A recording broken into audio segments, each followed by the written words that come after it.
Assalamualaikum warahmatullahi wabarakatuh. Yang terhormat Bapak Muhammad Jusandri Batubara sebagai dosen mata kuliah Sosiologi dan Antropologi Hukum, dan teman-teman semua yang berbahagia. Kami dari kelompok 5 akan mempresentasikan hasil diskusi kelompok kami dengan tema yang berjudul Masyarakat, Perilaku Masyarakat, Hukum, dan Penelitian Terhadapnya. Sebelumnya, perkenalkan nama saya Rafiq Hafiz sebagai moderator sekaligus pemateri, dan teman-teman saya yang bernama Sweety Milan sebagai pemateri, dan Ria Saikti sebagai pemateri, serta Paujiah Nurfadilah sebagai pemateri. Baiklah, materi yang pertama akan saya bacakan sendiri.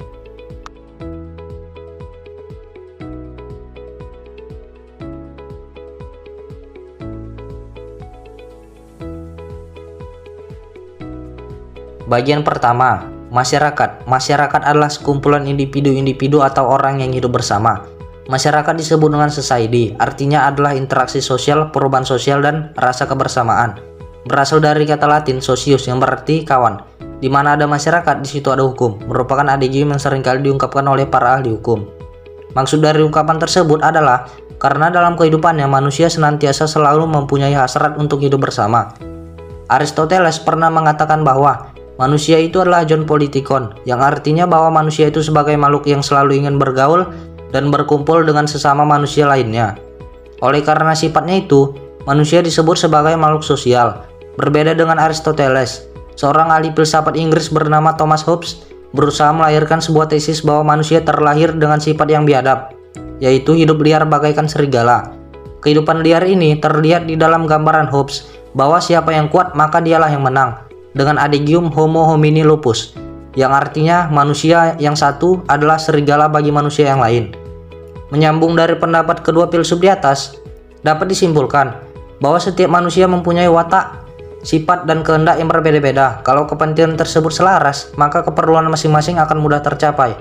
Tetapi, kalau tidak, malah akan menimbulkan masalah yang mengganggu keserasian. Apabila kepentingan tersebut berbeda, maka yang kuatlah yang akan berkuasa dan menekan golongan yang lemah untuk memenuhi kehendaknya. Oleh karena itu, untuk menciptakan keteraturan, maka dibuatlah hukum sebagai alat pengatur. Dan agar hukum tersebut dapat memiliki kekuatan untuk mengatur, maka perlu suatu entitas lembaga kekuasaan yang dapat memaksakan keberlakuan hukum tersebut, sehingga dapat bersifat imperatif. Sebaliknya, adanya entitas kekuasaan ini perlu diatur pula dengan hukum, untuk menghindari terjadinya penindasan melalui kesewenang-wenangan ataupun penyalahgunaan wewenang oleh yang berkuasa. Baiklah, selanjutnya saya akan menjelaskan materi tentang perilaku masyarakat. Manusia sebagai makhluk bertindak yang bukan saja merespon tetapi juga beraksi, dan dengan aksinya itu terciptalah satu satuan kegiatan hal mana menghilangkan kebimbangan, kecemasan, dan membangun percaya diri serta gairah dalam kehidupan. Namun semuanya bisa berjalan dengan kekerasan, kekotoran, kesendirian dengan prinsip hidup yang pendek, diliputi rasa takut, manakala tidak adanya sistem sosial atau aturan sosial untuk menertibkan dan mengorganisir. Keberadaan perundang-undangan atau hukum adalah sebagai alat kontrolnya, atau hukum sebagai kontrol sosial dan sistem sosial. Perilaku masyarakat selalu berubah-ubah seiring dengan kemajuan budaya dan peradaban. Maka saat ini diperlukan tindakan meneliti sebagai pijakan pemerintah, pengusaha, lembaga swadaya masyarakat, organisasi masyarakat, akademis, dan sebagainya. Dalam berpikir dan bertindak untuk masyarakat, perilaku konsumen termasuk di antara deretan perilaku yang sangat cepat berubah, karena ia berkaitan dengan keseharian masyarakat dalam memenuhi kebutuhannya. Perilaku merupakan perbuatan atau tindakan dan perkataan seseorang yang sifatnya dapat diamati, digambarkan, dan dicatat oleh orang lain ataupun orang yang melakukannya. Allah telah menetapkan batas-batas tertentu terhadap perilaku manusia, sehingga menguntungkan individu tanpa mengorbankan hak-hak individu lainnya. Tingkah laku seseorang dipengaruhi serta dirangsang oleh keinginan, kebutuhan, tujuan, dan keputusan. Kebutuhan timbul dari diri sendiri atau internal, dan dari luar atau eksternal. Perilaku manusia menjadi tolak ukur dalam menempuh hidupnya kesehari-harian. Baik, saya Paujiah Nurfadilah akan melanjutkan materi selanjutnya, yaitu mengenai hukum. Hukum mempunyai pengaruh langsung ataupun pengaruh yang tidak langsung di dalam mendorong terjadinya perubahan sosial. Perubahan yang dikehendaki dan direncanakan oleh warga masyarakat yang berperan sebagai pelopor masyarakat. Kiranya dapat dikatakan bahwa kaidah-kaidah hukum sebagai alat untuk mengubah masyarakat mempunyai peranan penting terutama dalam perubahan-perubahan yang dikehendaki atau perubahan-perubahan yang direncanakan. Indonesia memiliki kecenderungan mengikuti sistem hukum civil law. Hal ini dapat dilihat dari sumber hukum formil yang utama di Indonesia, yaitu peraturan perundang-undangan yang notabene peraturan tertulis yang dibuat para elit parlemen. Secara historis, pengaruh civil law menjadi tradisi sistem hukum di Indonesia sejak zaman penjajahan Belanda yang membawa pengaruh civil law system, dan secara perlahan menghilangkan tradisi asli sistem hukum Indonesia yang menjunjung tinggi adat dan kebiasaan masyarakat.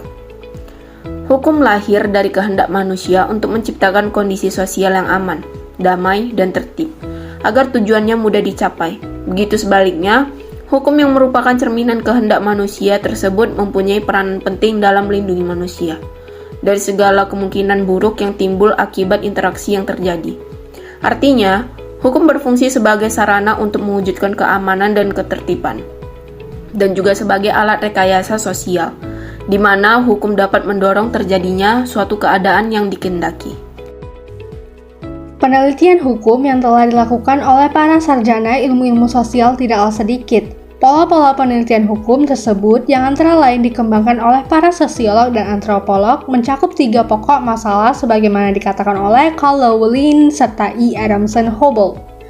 3 main lines of investigation have already been worked out in studies of law. The first is ideological and goes to rules which are felt as proper for channeling and controlling behavior. The second route is descriptive. It deals with practice. It explores patterns according to which behavior actually occurs. The third route is a search for instances of hitch, dispute, grievance, trouble, and inquiry into what the trouble was and what was done about it. Beyond these two, for the third approach, there lies, if it can be discovered, the problem of motivation and result of what was done. Dapat dikemukakan bahwa penelitian dengan masalah pertama, yaitu ideological, yang disebutkan oleh Carl Llewellyn dan E. Adamson Hobble, bertujuan untuk menyoroti kaidah-kaidah ideal yang dianggap merupakan pencerminan dari hukum. Tujuannya adalah untuk mengadakan sistematik atau semacam kodifikasi dari kaidah-kaidah yang tergali dari penelitian tersebut. Yang dicari adalah kaidah-kaidah yang telah mantap tanpa meneliti apakah mungkin terjadi penyimpangan terhadap kaidah-kaidah tersebut. Dengan kata lain, sama sekali tidak diperhatikan di mana ada kemungkinan-kemungkinan bahwa kaidah-kaidah tadi akan mengalami suatu tentangan. Pendekatan ideologis tersebut di atas banyak diterapkan oleh peneliti Jerman seperti Post dan Kohler dari ahli ethnological jurisprudence.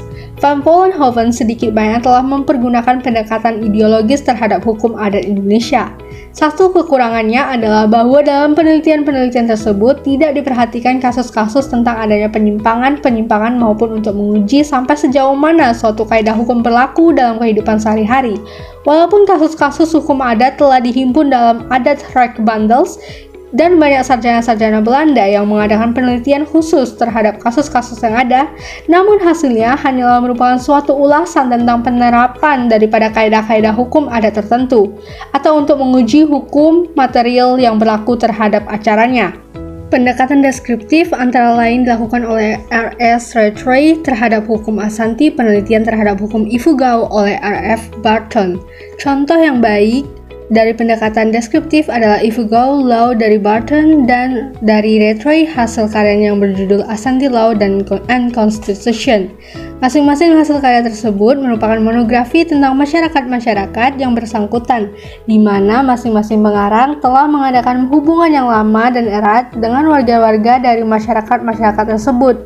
Mereka tidak membuat daftar pertanyaan tertentu, sehingga laporannya sangat panjang, oleh karena kebanyakan didasarkan pada catatan-catatan harian yang telah dibuat. Pendekatan ketiga merupakan suatu pendekatan terhadap kasus-kasus terutama yang menyangkut persengketaan. Hal ini bukanlah berarti bahwa penelitian terhadap kasus-kasus itu sendiri akan dapat memecahkan persoalan, sebab hal itu harus selalu dihubungkan dengan kaedah-kaedah hukum yang dapat ditelaah melalui pendekatan-pendekatan ideologis dan deskriptif. Melihat ketiga macam pendekatan sebagaimana yang diuraikan di atas, maka di dalam mengadakan penelitian hukum sebaiknya dipergunakan ketiga macam pendekatan tersebut dengan tekanan utama pada salah satu pendekatannya, yang mana sangat tergantung pada titik berat penelitian. Apabila yang dititik beratkan dalam suatu penelitian hukum adalah kaedah-kaedah hukum yang umum, maka pendekatan ideologis merupakan alat utamanya, sedangkan pendekatan-pendekatan lainnya dapat dipakai sebagai alat pembantu atau alat penunjang. Dari penjelasan sebelumnya, kesimpulannya adalah di mana ada masyarakat, di situ ada hukum. Yang dimana hukum tidak bisa dipisahkan dengan masyarakat, tetapi justru mempunyai hubungan timbal balik antara keduanya. Dalam masyarakat terjadi berbagai gejala sosial antara proses sosial dan sosialisasinya. Perilaku masyarakat sendiri yang bersifat relatif untuk menanggapi orang lain dengan cara yang berbeda-beda dan sifat yang layak bagi manusia. Maka hal ini terjadi dengan adanya penelitian terhadap masyarakat, baik individu maupun kelompok. Demikianlah beberapa hal yang bisa kami sampaikan terkait materi kelompok kami. Semoga apa yang kami sampaikan ini dapat bermanfaat bagi kita semua. Saya sebagai moderator mohon maaf yang sebesar-besarnya apabila ada tutur kata yang kurang berkenan bagi teman-teman sekalian. Dengan ini presentasi ini saya tutup. Terima kasih kepada teman-teman yang telah menonton video ini. Dan kepada teman-teman jangan lupa like, komen video ini serta subscribe channel ini. Dan akhir kata saya ucapkan wassalamualaikum warahmatullahi wabarakatuh.